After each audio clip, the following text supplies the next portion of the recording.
화폐와 은행 시스템의 작동 원리, 그리고 이것들은 왜 망가졌는가? 정부는 기업의 이익을 위해 은행가나 부패한 공직자들을 위해서 돈을 새롭게 찍거나 대출을 통해 창출할 수 있습니다. 이러한 방식으로 생겨난 구매력은 대중으로부터 은밀하게 빼앗은 것이며, 이는 세금보다 더 교묘하고 감지하기 어려운 방식으로 이루어집니다. 기술 발전은 시간이 지남에 따라 상품과 서비스의 가격을 낮추는 역할을 해야 하지만, 중앙은행은 지속적인 인플레이션 정책을 유지하면서 가격이 계속 오르도록 만들죠.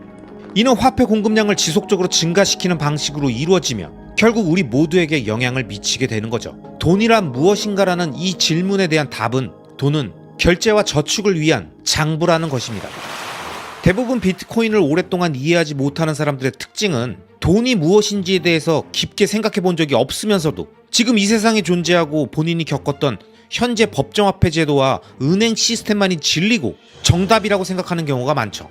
모든 기술은 발전하고 과거의 틀을 부수고 혁신하고 새로운 비전을 제시하는 걸 아주 당연하다고 생각하면서도 유독 돈과 은행이라고 하는 개념 앞에선 생각이라는 걸 멈춰버리곤 합니다. 하지만 여러분, 비트코인이 위대한 이유는 우리에게 돈이란 무엇인가, 화폐 시스템이 무엇인지, 이 가장 중요한 질문에 대해 진지하게 고민할 수 있는 묵직한 화두를 던진 대상이기 때문입니다.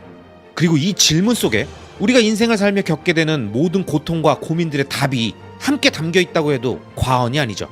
자, 이번 영상은 이와 관련된 주제를 마이클 세일러만큼이나 논리적이고 설득력 있게 설명해주는 린 알든의 더빙 영상입니다. 린 알든은 금융 애널리스트이자 투자 전략가로 깊이 있는 경제 시스템에 대한 분석으로 세계적으로 인정받고 있고, 브로큰머니라는 책을 통해서 현재 화폐와 은행 시스템이 어떻게 작동하고 있는지, 그리고 왜 그것들이 점점 무너지고 있는지를 아주 잘 설명해주고 있습니다. 이 책을 통해 린 알든은 우리가 매일 사용하는 돈이 어떻게 만들어지고 어떤 방식으로 우리의 부를 빼앗아가는지에 대해서 심도 있는 분석을 제공하고 있는데요. 이번 영상은 이 책의 내용을 기반으로 제작되었습니다. 그럼 린 알든이 던지는 중요한 질문들, 돈이란 무엇인가? 왜 기존의 은행 시스템은 지속적으로 문제를 일으키는가? 왜 우리들의 저축은 시간이 지나면서 점점 가치가 떨어지는가? 마지막으로 비트코인은 이러한 문제를 해결할 수 있는 대안이 될 수 있는가? 이 질문들에 대한 그녀의 의견을 순차적으로 함께 들어보시죠. 렛츠고! 화폐와 은행 시스템의 작동 원리, 그리고 이것들은 왜 망가졌는가?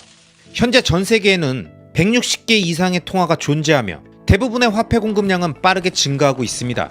이로 인해 사람들의 저축과 임금이 지속적으로, 그리고 눈에 보이지 않게 희석되며 그 가치는 다른 이들에게 흘러들어가게 되는 거죠. 정부는 기업의 이익을 위해 은행가나 부패한 공직자들을 위해서 돈을 새롭게 찍거나 대출을 통해 창출할 수 있습니다. 이러한 방식으로 생겨난 구매력은 대중으로부터 은밀하게 빼앗은 것이며, 이는 세금보다 더 교묘하고 감지하기 어려운 방식으로 이루어집니다. 사람들이 더 나은 화폐를 찾아 해외로 자본을 이동시키려고 할 때 정부는 자본 통제와 다양한 장벽들을 이용해서 이를 막으려고 합니다. 심지어 부유한 국가에서도 상황이 순탄치는 않습니다. 인플레이션이 심하지 않더라도 시간이 지남에 따라 부의 집중 현상이 심화되면서 점점 더 소수의 사람들이 돈을 소유하게 되고 정부의 부채는 계속해서 증가하게 됩니다. 그 결과로 정치적인 양극화도 심화됩니다. 사람들은 이러한 문제의 원인이 누구이며 왜 발생하는지에 대한 합의를 이루지 못한 채 대립하게 됩니다. 기술 발전은 시간이 지남에 따라 상품과 서비스의 가격을 낮추는 역할을 해야 하지만, 중앙은행은 지속적인 인플레이션 정책을 유지하면서 가격이 계속 오르도록 만들죠. 이는 화폐 공급량을 지속적으로 증가시키는 방식으로 이루어지며 결국 우리 모두에게 영향을 미치게 되는 거죠. 우리는 돈을 통해 계약을 맺고 경제 활동을 조정하며 미래를 위한 구매력을 저장합니다. 하지만 세상이 이러한 측면에서 발전해 왔음에도 불구하고 여전히 전 세계 대다수의 사람들에게 화폐 시스템은 망가진 상태로 남아 있습니다. 저는 린 알든입니다. 그리고 저는 이 문제를 깊이 이해하기 위해서 수많은 시간들을 투자해 왔습니다. 저는 가난한 환경에서 자랐고 어린 시절부터 저축과 투자에 대한 깊은 관심을 가지게 되었습니다. 성인이 된 이후 제 배우자와 저는 매년 미국과 이집트에서 시간을 나누어 보내고 있습니다. 저희 가족들과 친구들이 두 나라에 걸쳐 있기 때문이죠. 덕분에 저는 망가진 화폐 시스템이 선진국에서는 미묘한 방식으로, 개발도상국에서는 훨씬 노골적인 방식으로 어떤 문제를 일으키는지 직접 목격할 수 있었습니다. 현재 저는 금융분석가로 글로벌 금융 시스템을 연구하고 투자하는 일을 하고 있습니다. 하지만 그전에는 엔지니어로서 복잡한 시스템을 설계하고 분해하며 이해하는 일을 했습니다. 저는 돈도 또 하나의 시스템이라고 생각합니다. 저는 어떤 시스템을 제대로 이해하기 위해선 반드시 그것을 분해해 봐야 한다고 생각합니다. 이 영상은 제가 이 주제를 연구하며 쌓아온 지식을 핵심적으로 정리한 것입니다. 더 깊이 있는 내용을 알고 싶다면 제 책 브로큰 머니, 왜 금융 시스템은 우리를 실패하게 만들고 있으며 어떻게 개선할 수 있는가, 이걸 참고해 주시기 바랍니다. 우리의 통화 시스템을 이해하려면 위에서부터 개괄적으로 보는 것이 아니라 가장 기초적인 부분부터 탐구해야 합니다. 그럼 복잡한 개념들을 다 걷어내고 가장 근본적인 질문을 던져보겠습니다. 돈이란 무엇인가? 즉석에서 물건을 교환하는 것은 생각보다 어렵습니다. 거래가 성공하는 경우보다 실패하는 경우가 훨씬 많기 때문이죠. 예를 들어 과거 어느 시점에 여러분에게는 여분의 창이 있지만 모피가 필요하고 저는 모피가 있지만 창이 필요하지 않다면 이 거래가 성사될 가능성은 매우 낮아집니다. 그럼 이런 물물 교환 시스템은 경제 규모가 커질수록 어떻게 변할까요? 예를 들어 경제에서 생산되는 제품이 5가지라면 서로 교환할 수 있는 조합은 10개가 됩니다. 제품이 20가지로 늘어나면 190개의 거래조합이 생기고 100가지의 제품이 존재한다면 가능한 거래조합은 무려 4,950개까지 증가합니다. 그러니까 우리는 더 효율적인 거래 방식이 필요해지는 거죠. 그리고 이를 해결할 수 있는 한 가지 방법은 거래의 타이밍을 더 유연하게 만드는 것입니다. 예를 들어 여러분에게 여분의 창이 있지만 모피가 부족하고 저는 창과 모피가 모두 있지만 지금 당장은 여러분한테서 필요한 것이 없다고 가정해 보겠습니다. 그런 상황에서 여러분이 저에게 모피를 요청한다면 저는 즉시 모피를 제공하는 대신에 미래의 여러분이 특정하지 않은 보답을 해준다는 조건으로 거래할 수도 있다는 거죠. 이것을 유연한 사회적 신용이라고 합니다. 가족이나 친구들 사이에서는 선물을 주고받으면서 이를 특정한 상환 의무가 없는 사회적 신용의 한 형태로 간주합니다. 반면 가까운 관계가 아닌 경우 사람들은 누가 도움이 되는 사람인지 누가 부담이 되는 사람인지를 자연스럽게 기억하게 되죠. 공동체에서 호감을 얻는 사람이 도움을 필요로 할 때는 다른 사람들이 그에게 더 후한 자원을 제공합니다. 이건 그 사람이 가진 사회적인 평판과 히스토리 덕분이죠. 더 큰 규모의 사회에서는 신용 시스템이 보다 공식적인 형태로 자리 잡습니다. 이러한 시스템에서는 개인이 현재 일정한 가치를 빌릴 수는 있지만 나중에 갚을 것을 약속해야 합니다. 또한 신용이 어떻게 관리될지를 정하는 지역사회의 권위 있는 기관이 존재하는 경우가 많습니다. 예를 들어 제빵사가 정육점 주인에게서 고기를 사야 하지만 정육점 주인은 이미 빵을 충분히 가지고 있다고 가정해보자고요. 이때 제빵사는 빵을 활용한 신용을 발행할 수 있습니다. 이 빵을 활용한 신용은 미래에 자신의 빵과 교환할 수 있다는 약속을 의미합니다. 정육점 주인이 이 빵을 활용한 신용을 신뢰한다면 이 거래가 성사될 것입니다. 하지만 정육점 주인은 여전히 위험을 감수해야 합니다.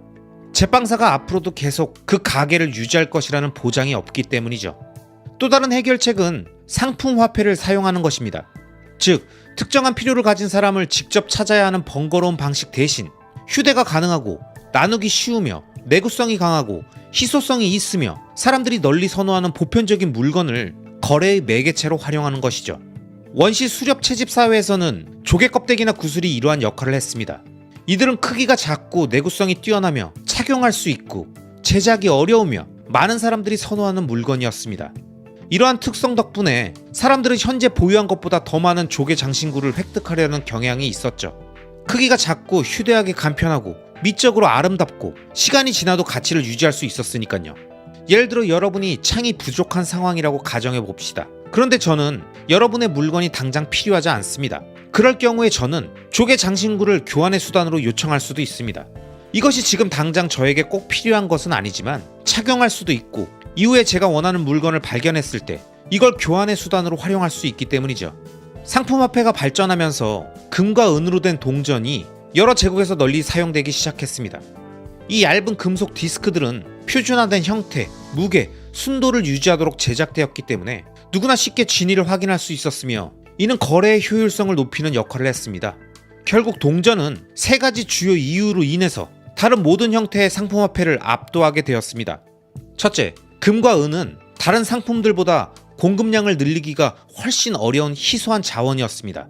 둘째, 크기와 순도가 보장된 동전은 단순한 원석 형태의 금속보다 거래에 사용하기 훨씬 용이했습니다. 셋째, 자국에서 발행된 동전은 일반적으로 외국 동전보다 더 높은 신뢰도를 가지며 이는 해당 지역에서 표준화된 화폐 단위로 널리 받아들이게 만드는 요인이 되었습니다. 결국 돈이란 무엇인가라는 이 질문에 대한 답은 돈은 결제와 저축을 위한 장부라는 것입니다. 고대의 화폐 시스템은 일반적으로 상품화폐와 신용의 조합으로 구성되었습니다. 상품화폐는 자연법칙에 의해 그 속성과 한계가 결정되는 일종의 장부로 작용했습니다. 이는 사회가 거래 단위를 정하고 모든 거래를 그 단위로 표시하는 데 유용했죠. 또한 상품화폐를 직접 소유하는 것은 다른 사람의 기억이나 책임에 의존하지 않고 독립적으로 가치를 저장하는 방법이기도 했습니다. 반면 다양한 신용계약은 구두나 문서 형태로 공유된 장부를 기반으로 했으며 인간이 직접 관리하는 시스템이었습니다. 이러한 신용체계는 서로 알고 있는 당사자 간의 거래를 더 효율적으로 만들거나 공동체 내에서 권위 있는 기관의 보증을 통해 신뢰를 확보하는 방식으로 운영되었습니다. 이러한 신용 시스템의 발전이 결국 중세 은행업의 탄생으로 이어진 거죠.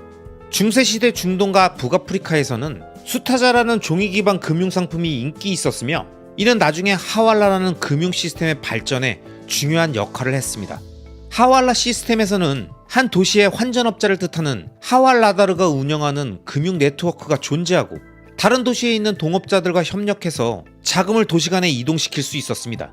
즉, 한 개인이 지역 하왈라다르에게 금을 예치하면 본인이나 지정된 수취인이 다른 도시에 있는 하왈라다르를 통해 동일한 금액을 인출할 수 있었던 거죠. 이 시스템은 하왈라다르 간의 신뢰와 신용 네트워크를 기반으로 운영되었으며 장거리 자금 이체의 효율성과 안전성을 높이는 데 기여했습니다. 오랜 관계를 맺은 하왈라다르들은 정기적으로 고객을 대신해서 신용 기반 거래를 수행했으며 서로 간의 결제는 보다 안전한 조건에서 비교적 드문 간격으로 이루어졌습니다. 만약 이러한 시스템이 존재하지 않았다면 상인들은 무거운 금속 화폐를 직접 운반해야 했고 이는 거래의 불편함과 도난의 위험성을 증가시켰을 것입니다. 이러한 종이 기반 신용 시스템의 개념은 무역과 전쟁을 통해 유럽에 전파되었으며 특히 기독교도와 무슬림 간의 교류 속에서 확산되었습니다. 유럽에서 르네상스가 시작되면서 복식부기가 발전하였고 이를 통해 더욱 정교한 신용체제가 구축되었으며 오늘날 우리가 알고 있는 금융기관들이 등장하는 기반을 마련하게 되었습니다. 또한 인쇄술의 발명은 더욱 복잡한 금융서류와 증서를 만들 수 있도록 하였고 이 과정에서 양도성을 갖춘 금융상품들이 등장하게 되었습니다. 금융용어에서 양도성이란 특정한 금융상품이 한 사람에게서 다른 사람에게 이전될 수 있음을 의미하며 이를 통해 더 광범위하게 활용되고 유동성을 가질 수 있습니다. 금융문서의 발전 과정은 크게 세 가지 주요 단계를 거쳤습니다. 초기 단계에서는 단순한 형태의 비양도성 금융문서가 존재했습니다. 이 문서는 오직 특정한 당사자만이 명시된 조건에 따라 상환받을 수 있었죠. 두 번째 단계에서는 특정한 당사자를 위한 금융문서가 발행되었지만 이 문서는 양도성을 갖추고 있어서 해당 문서를 제3자에게 서명을 통해 이전할 수 있었습니다. 이로 인해 금융 네트워크가 더욱 정교해졌으며 더 많은 거래 당사자가 연결될 수 있었죠. 세 번째 단계에서는 은행권과 같은 금융문서가 등장했습니다. 이 문서는 소유하는 사람이 누구든 그 가치가 인정되며 별도의 소유권 이전 절차 없이 자유롭게 교환될 수 있는 자산이 되었습니다. 이러한 형태는 신뢰받는 대형 금융기관이 존재해야 가능했습니다. 만약 이러한 신뢰가 없었다면 상인들은 이러한 은행권을 받아들이지 않았을 테니까요. 은행 시스템의 근본적인 문제는 고객이 은행을 신뢰하고 자신들의 예금과 준비금을 효과적으로 관리할 것이라고 믿어야 한다는 점에 있습니다. 과거 금 기반 은행 시스템에서는 고객들이 언제든 예금과 은행권을 금으로 상환받을 수 있을 것이라고 기대했습니다. 그러나 은행가들은 대부분의 고객이 한꺼번에 모든 금을 인출하지 않는다는 사실을 깨닫고 고객이 예치한 금의 일부만을 유지한 채 나머지를 대출하기 시작했습니다. 이는 은행이 예금보다 더 많은 돈을 시장에 유통시키는 계기가 되었죠. 이 문제를 해결하는 한 가지 방법은 완전준비금 은행 제도를 운영하는 것입니다. 이 방식으로는 고객이 언제든 인출할 수 있는 요구불 예금은 반드시 100% 유동적인 준비금으로 보장되어야 하며 은행이 제공하는 모든 대출은 반드시 동일한 기간 이상의 정기예금으로 자금을 조달해야 합니다. 예를 들어 은행이 2년 만기 대출을 제공하려면 최소 2년 이상의 정기예금으로 이를 보장해야 하는 거죠. 이러한 만기 매칭 방식은 은행이 감당할 수 없는 유동성 약속을 하지 않도록 하며 시스템을 보다 안정적으로 만들 수 있습니다. 하지만 역사적으로 많은 국가들은 완전 준비금 은행 제도보다 부분 준비금 은행 제도를 채택해 왔습니다. 이 방식으로는 고객이 언제든 예금을 인출할 수 있도록 보장하면서도 실제로는 전체 예금 중 일부만을 준비금으로 보유합니다. 이건 대부분의 고객이 한꺼번에 돈을 찾으러 오지 않을 것이라는 가정에 기반하고 있지만 금융위기 상황에서는 사람들이 대규모로 돈을 인출하려고 하면서 은행이 지급불능 상태에 빠질 위험성이 커지는 거죠. 은행에서 대출이 이루어질 때마다 새로운 부분준비금 예금이 생성되며 이러한 예금이 다른 은행으로 이동하면서 다시 부분준비금 방식으로 활용됩니다. 그리고 이 과정이 반복되면 동일한 금이 여러 번 중복 계산되면서 결과적으로 기본적인 금 보유량보다 훨씬 많은 금 청구권이 생성되는 거죠. 그리고 결국 이 시스템은 평상시에는 원활히 작동될 수 있지만 때때로 심각한 붕괴를 초래하게 됩니다. 중앙은행은 부분준비금 은행제도로 인해 발생되는 금융위기의 영향을 완화하고 전쟁이나 경제적 충돌 시 정부의 금융적 지원을 제공하기 위해 설립되었습니다. 만약 중앙은행이 존재하지 않는 금융 시스템이 있다면 일반적으로 이걸 자유은행제라고 부릅니다. 자유은행제 하에서는 각 은행이 자체적으로 금을 보관하고 예금을 받고 금으로 상환할 수 있는 은행권을 발행합니다. 하지만 이들도 정부가 부과한 일정한 규제를 따르는 경우가 많죠. 반면 중앙은행이 설립되고 정부로부터 독점적인 지위를 부여받으면 모든 은행은 반드시 자신의 준비금을 중앙은행에 예치해야 합니다. 중앙은행은 이러한 금을 은행들을 대신해서 보관하고 이를 관리하는 과정에서 자체적으로 부분준비금 방식을 적용합니다. 그리고 부분준비금 은행이 대규모 인출 사태에 직면하면 대출 자산을 담보로 다른 은행에서 자금을 빌릴 수 있습니다. 하지만 금융위기 상황에서는 이러한 대출이 원활하게 이루어지지 않으면서 전체 시스템이 붕괴할 위험에 처하게 되는 거죠. 은행 간 상호 불신은 실제 준비금보다 과도하게 많은 돈이 청구되는 상황을 초래하면서 금융 시스템의 붕괴로 이어질 수 있습니다. 이걸 해결하기 위해서 중앙은행들은 종종 더 많은 화폐를 발행하는데 결국 이건 통화가치 하락, 금태환 중단, 그리고 인플레이션을 초래합니다. 그리고 많은 중앙은행과 정부들은 금으로 가치가 뒷받침된 화폐를 완전히 포기하고 새로운 형태의 글로벌 금융 시스템을 구축하게 됩니다. 돈과 신용이 이동하는 금융 인프라는 매우 복잡하며 기술 발전과 지정학적 변화에 따라 시간이 변하면서 그 구조가 변해왔습니다. 본질적으로 글로벌 금융 시스템은 국제 간 무역 결제와 국가 간 외부 자금 조달을 가능하게 하는 역할을 합니다. 하지만 각국이 독립적인 중앙은행과 자국 통화를 운영하는 시스템에서는 서로의 화폐 신뢰도가 낮아질 수밖에 없습니다. 따라서 다양한 통화를 국제 무역에서 통합적으로 사용할 수 있도록 하기 위해 글로벌 준비 자산이 필수적으로 되었습니다. 1871년 이후 글로벌 금융 시스템은 세 차례의 주요한 구조적인 변화를 겪었습니다. 그중 첫 번째 변화 이후 현대 금융 시대는 국제 근본이제로 시작되었는데 이 시스템은 1871년부터 20세기 초까지 지속되었습니다. 1860년대에 들어서면 전신 기술이 등장하면서 최초의 대서양 횡단 전신 케이블이 완공되었고 이는 대륙간 즉각적인 커뮤니케이션을 가능하게 만들었습니다. 이건 이전까지 상상할 수 없었던 혁신적인 변화였죠. 또한 1871년 프랑스 프로이센 전쟁이 끝나면서 유럽은 평화의 시대로 접어들었으며 이 시기 국제 근본이제가 현명한 선택으로 자리잡게 되었습니다. 미국은 남북전쟁 기간 동안 은행 시스템을 중앙 집중화했으며 이후 유럽과 함께 근본이제를 채택했습니다.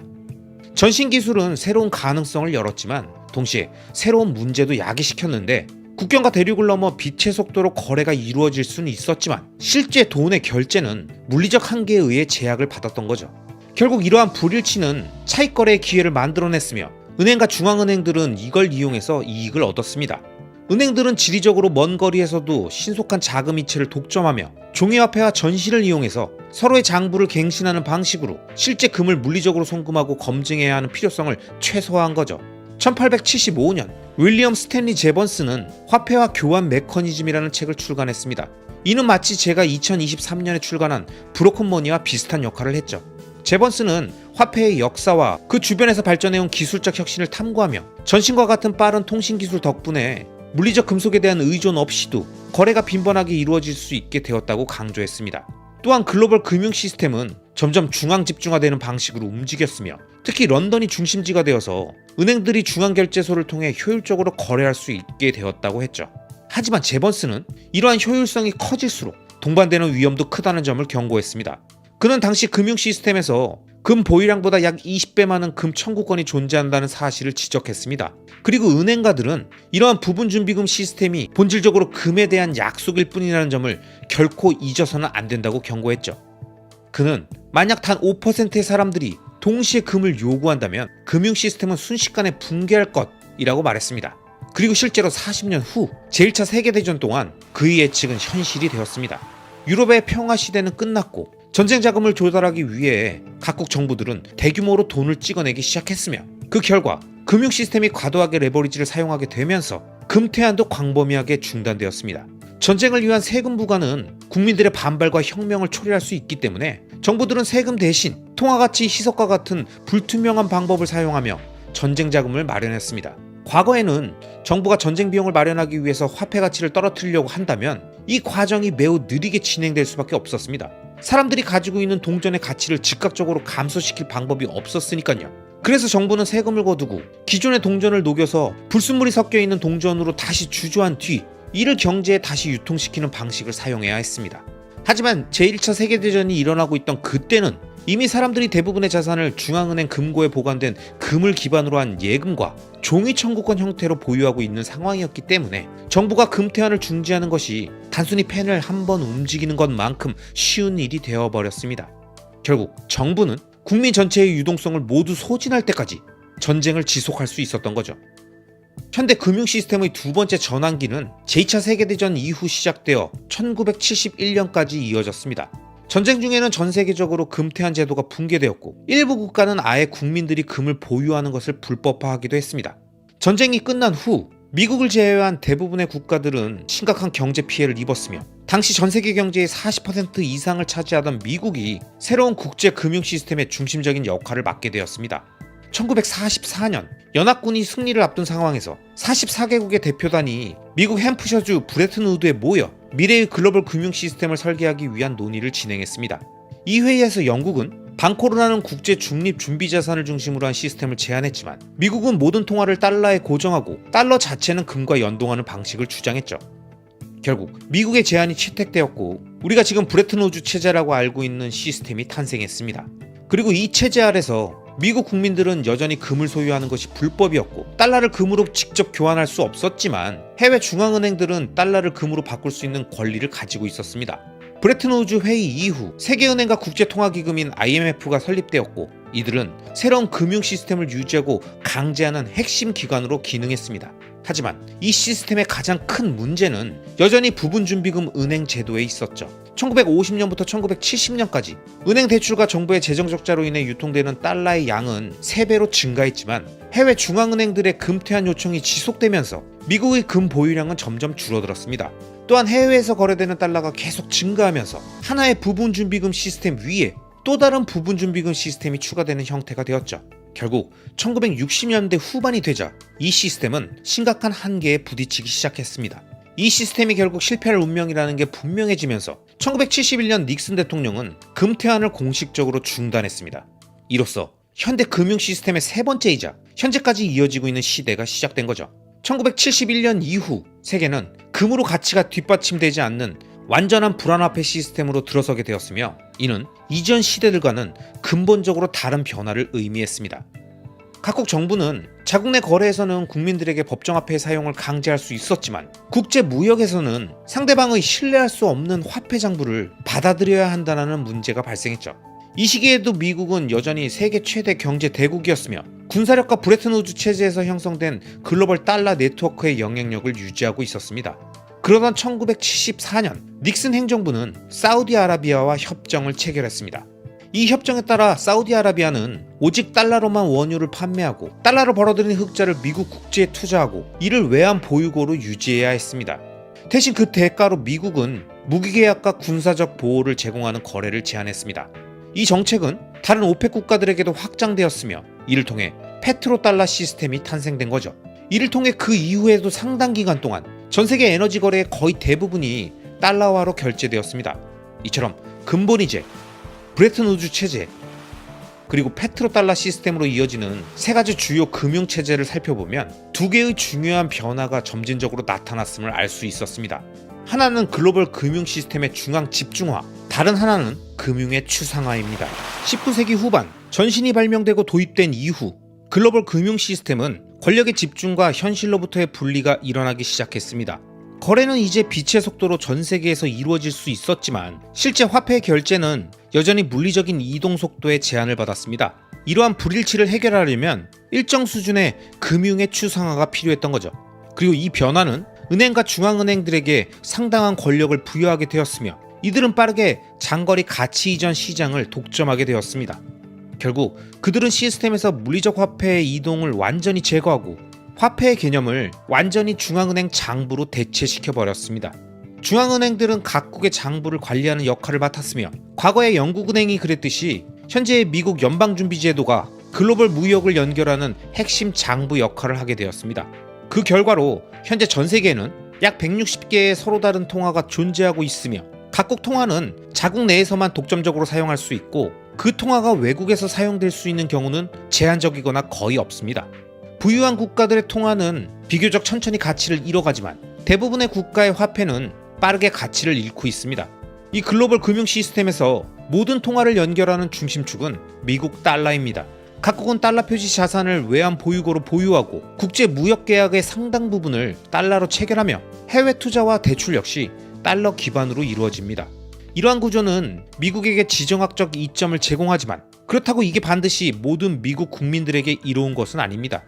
예를 들어 미국은 완화된 통화 정책을 통해 달러의 가치를 인위적으로 낮추어 해외 채권국들의 외환 보유고의 가치를 감소시킬 수 있습니다. 반대로 긴축 통화 정책을 통해 달러의 가치를 높이면 부채를 지고 있는 국가들의 채무 부담이 증가하고 그 나라들은 금융위기에 빠질 수 있습니다. 전 세계적으로 화폐 실패율은 매우 높습니다. 1990년대 브라질은 당시 세계에서 5번째로 인구가 많은 국가였음에도 불구하고 극심한 하이퍼 인플레이션을 겪었습니다. 이후 아르헨티나, 유고슬라비아, 짐바브웨, 베네수엘라, 폴란드, 카자흐스탄, 페루, 불가리아, 우크라이나, 레바논 등의 여러 국가들이 비슷한 위기에 직면했습니다. 또한 이스라엘, 멕시코, 베트남, 에콰도르, 코스타리카, 터키와 같은 국가들은 같은 시기 동안 세 자릿수 인플레이션과 싸우며 하이퍼 인플레이션 직전의 상태에 놓였습니다. 그 밖에도 많은 국가들이 반복적인 두 자릿수 인플레이션을 경험했습니다. 인구 2억 명이 넘는 나이지리아는 지난 10년 동안 연평균 133%에 달하는 물가 상승률을 기록했으며 터키와 아르헨티나 같은 인구수 1억 3천만 명 이상의 G20 국가들도 수년간 통제 불가능한 인플레이션에 시달리고 있습니다. 2016년 인구 1억 명이 넘는 이집트는 달러 대비 자국 통화의 가치를 절반으로 평가절하했으며 2022년에도 동일한 조치를 또다시 시행했습니다. 물론 두 번의 평가절하는 모두 IMF의 요청에 의해서 이루어진 조치였습니다. 이러한 평가절하가 발생하면 국민들은 단순히 저축의 가치가 하락하는 것뿐만 아니라 자국 통화로 책정된 임금의 실질 가치 역시 크게 감소하게 됩니다. 지난 50년 동안 아주 소수의 개발도상국만이 선진국 지위를 획득했습니다. 통화 안정성의 부재는 이들 국가가 외화 대출에 의존할 수밖에 없는 구조를 만들었으며 이는 역설적으로 자국 통화의 불안정성을 더욱 심화시키는 악순환을 초래한 겁니다. 심지어 부유한 국가들에서도 금융 시스템은 종종 비논리적으로 작동했습니다. 2016년부터 2021년까지 유럽과 일본에서는 총 18조 달러 이상의 마이너스 금리 채권이 발행되었습니다. 이는 개인들이 정부와 대기업에게 돈을 빌려주면서도 오히려 이자를 지급해야 하는 기형적인 금융구조를 만들어낸 겁니다. 이러한 금융 시스템의 혼란은 잘못된 경제 인센티브 구조를 초래했으며 이후 몇 년간 발생한 전 세계적인 인플레이션 급등은 채권 보유자들의 구매력을 크게 약화시켰습니다. 2020년부터 2022년 사이 미국은 공공부채를 8조 달러 이상 증가시켰으며 그중 상당 부분은 미국 연준이 직접 돈을 찍어내서 충당했습니다.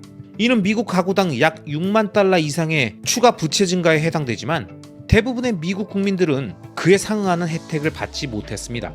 현재 전 세계에는 160개 이상의 통화 관할권이 존재하며 미국을 포함한 각국 정부는 국민들의 저축과 임금의 가치를 서서히 약화시키는 강력한 권한을 가지고 있습니다. 그리고 이렇게 희석된 화폐 가치는 불투명한 방식으로 돈을 만들어내는 코어에 가까운 특정 집단으로 흘러들어갑니다.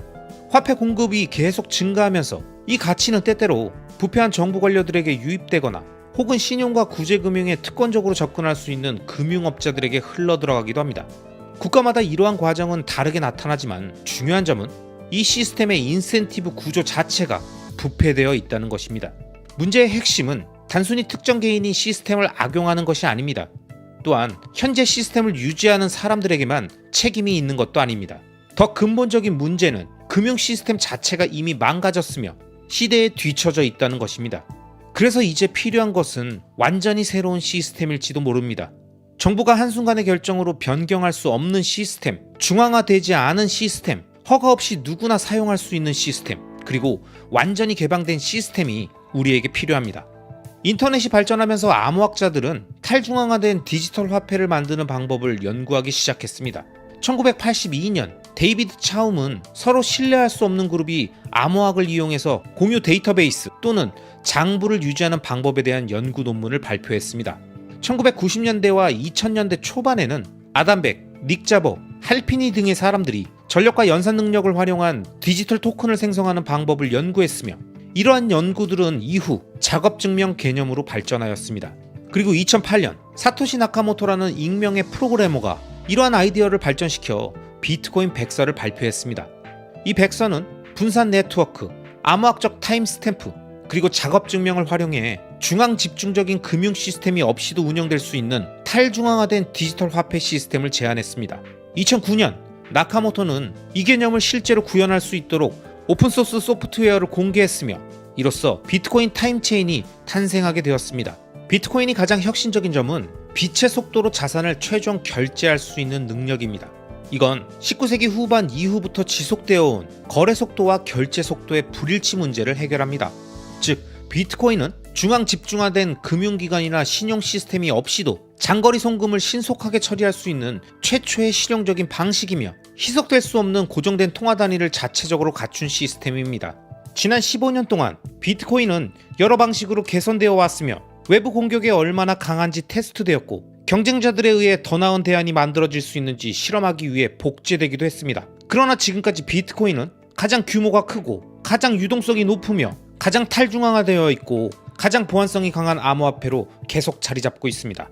비트코인은 변동성이 크지만 시장 가치와 채택률의 측면에서 매 사이클마다 더 높은 최고점과 더 높은 최저점을 기록해왔습니다. 비트코인이 작동하는 이유는 누구나 노트북같이 단순한 기기에서도 오픈소스 노드를 실행할 수 있기 때문입니다. 이러한 노드는 전체 장부의 기록을 저장합니다. 사용자들은 자신의 개인키를 소유하고 있으며, 이를 통해 거래에 서명하고 주소 간의 코인이나 소수점 단위의 코인을 이동시키기 위해 거래 수수료를 지불할 수 있습니다. 채굴자들은 전력을 소비하고 컴퓨팅 파워를 사용해서 새로운 거래 블록을 블록체인에 추가하는 역할을 수행합니다. 그 대가로 거래 수수료와 새롭게 생성된 코인을 보상으로 받습니다. 비트코인 네트워크의 초창기부터 네트워크의 창시자조차 시스템의 규칙을 변경하거나 보유자의 코인을 희석시키거나 거래를 검열할 수 없습니다. 다만 네트워크는 시간이 지나면서 백워드 호환성을 유지하는 방식으로 업데이트될 수 있으며, 이는 기여하는 오픈소스 개발자, 노드 운영자, 채굴자들 간에 충분한 합의가 이루어질 때 가능합니다. 비트코인은 추가적인 레이어 솔루션을 통해서 속도, 거래 처리량, 프로그래밍 가능성 등을 향상시킬 수 있지만, 기본 프로토콜은 단순하고 강력한 구조를 유지하고 있습니다. 비트코인은 총 2100만 개로 공급량이 고정되어 있으며, 이는 사전 프로그램된 디플레이션적인 패턴을 따르며 시간이 지남에 따라 공급량이 점차 줄어들며 채굴자들에 의해 점진적으로 공급됩니다. 비트코인은 인터넷만 연결되어 있다면 누구에게나 송금이 가능하며 전 세계 어디에서나 이동시킬 수 있는 글로벌 자산입니다. 비트코인은 탈중앙화된 디지털 화폐로서 인플레이션을 유발하는 중앙집중형 은행 장부에 대한 현실적 대안을 제공합니다. 이 기술은 전 세계 160개 이상의 법정화폐 시스템이라는 거품 속에 갇혀있는 사람들이 그 한계를 벗어날 수 있도록 돕고 있습니다. 현금과 금은 공항에서 압수될 수 있으며 은행 송금은 강하게 통제됩니다. 하지만 비트코인은 국경을 넘어 직접 송금할 수 있으며, 사람들은 단순히 개인 키를 나타내는 12개의 단어를 적어두거나 암기하는 것만으로도 자신의 비트코인을 보호하며 전 세계를 이동할 수 있습니다. 이러한 방식으로 사람들은 화폐의 지속적인 가치 희석과 금융 검열로부터 스스로를 보호할 수 있습니다. 전 세계 인구 절반은 어떤 형태로든 독재적인 통제하에 살고 있으며, 수십억 명의 사람들은 지속적인 높은 인플레이션 속에서 살아가고 있습니다. 따라서 160개의 서로 분리된 화폐 시스템을 붕괴시키고 이를 하나로 연결할 수 있는 비트코인의 능력은 결코 과소평가되어서는 안 됩니다. 그러나 비트코인의 기술적 발전은 동시에 더 중앙 집중화된 디지털 화폐의 개발을 촉진하기도 했습니다. 예를 들어 프라이빗 스테이블 코인은 담보 기반의 달러 토큰을 여러 블록체인에서 거래할 수 있도록 해서 높은 인플레이션이 발생하는 국가들에 거주하는 사람들에게 미국 달러 기반의 저축 수단을 더 쉽게 제공하고 있습니다. 또한 각국 정부들은 중앙은행 디지털 화폐 CBDC의 도입을 연구하거나 일부 이미 시행하고 있으며, CBDC는 기존의 법정화폐보다 더 중앙 집중화된 디지털 버전이라고 할 수 있습니다. 지금 우리는 금융 시스템의 중요한 갈림길에 서 있습니다. 지난 150년간 전기통신 기술의 발전과 함께 글로벌 금융 시스템은 점점 더 중앙 집중화, 추상화, 그리고 인플레이션 중심으로 변화해 왔습니다. 이는 거래와 결제 간의 속도 차이에서 비롯된 문제를 해결하기 위해 지속적으로 신용을 확대하는 방식으로 시스템이 운영되어 왔기 때문입니다. 과거에 돈의 효율성을 높인 기술들의 대부분은 돈을 더욱 중앙 집중화하고 정부와 금융기관의 통제를 강화하는 결과를 낳았습니다. 앞으로 우리가 가야 할 길은 두 가지 선택지가 존재합니다. 첫째, CBDC는 국가가 시민들에 대한 통제와 권한을 더욱 정밀하게 행사하고 화폐 가치를 지속적으로 희석할 수 있도록 하는 기존의 중앙 집중화의 흐름을 그대로 이어갈 수 있습니다. 반면 비트코인과 같은 오픈소스 암호화 기술은 신용 없이도 개인 간 직접 거래를 통해 빠른 디지털 결제를 가능하게 하며 CBDC의 흐름과 완전히 다른 방향을 제시합니다. 이는 보다 탈중앙화되고 간소화된 그리고 디플레이션적인 화폐 시스템으로 나아가는 길입니다. 돈은 공유된 장부이며 가장 중요한 질문은 이 장부를 누가 관리하는가? 이겁니다. 초기의 신용 시스템은 지역사회에 의해서 운영되었습니다. 상품화폐는 자연법칙에 따랐으며 법정화폐는 은행과 국가의 관할 아래에 있었습니다. 그러나 비트코인과 같은 오픈소스 탈중앙화 화폐는 사용자들에 의해 관리되며 시장의 선택에 의해 유지됩니다. 오늘날 우리 화폐 시스템은 중앙 집중화되었고 폐쇄적이며 160개가 넘는 방식으로 부패되었습니다. 디지털 시대에서 이를 고치려면 가장 강력한 해결책은 더욱 탈중앙화되고 개방적이며 투명한 시스템을 구축하는 것입니다. 이를 통해 사람들은 개인으로서의 힘을 키울 수 있으며 동시에 우리를 분리하는 금융 장벽을 허물 수 있습니다. 오픈소스 화폐에서는 누구나 이를 보유할 수 있고 누구나 송금할 수 있으며 누구나 이를 가지고 이동할 수 있고 누구나 새로운 기술을 개발해서 이를 더욱 발전시킬 수 있으며 국경을 넘어 모든 사람들이 연결될 수 있습니다. 여러분, 이번 영상에서도 잘 설명되었지만 비트코인의 등장은 단순한 우연이나 누군가의 지적 호기심에 의한 발명이 아닙니다. 철저하게 인류의 화폐 역사 한가운데에서 시대적 흐름에 따라 등장한 숙명적인 발명인 거죠. 인류의 기술 발전 수준과 화폐 시스템의 진화와 부패 과정에서 자연스럽게 요구되고 결합되어 현재 이 시점에 누군가에 의해서 어떤 식으로든 등장할 수밖에 없었고 점점 더 많은 사람들에 의해서 알아차려지고 받아들여지면서 시간차를 두고 이 세상에 뿌리내리게 되는 인류 화폐사의 숙명적인 진화 과정인 겁니다. 그런데도 이걸 아직도 부정하고 외면하고 정확히 이해하지 못하면 앞으로 시간이 지나면 지날수록 더 많은 후회와 고통이 자신의 삶 전반에 밀려오게 될 겁니다. 무엇과 함께? 부패할 대로 부패하고 망가질 대로 망가져서 도저히 컨트롤되지 않는 법정화폐 시스템과 함께 어떻게? 계속 가치가 녹아내리면서 그러니까 최대한 빨리 비트코인을 정확히 이해하셔야 합니다. 특히 제 채널의 장기 투자자 구독자분들이라면 더더욱 말이죠. 아시겠죠? 그럼 오늘도 끝까지 시청해주신 모든 구독자님들을 리스펙합니다.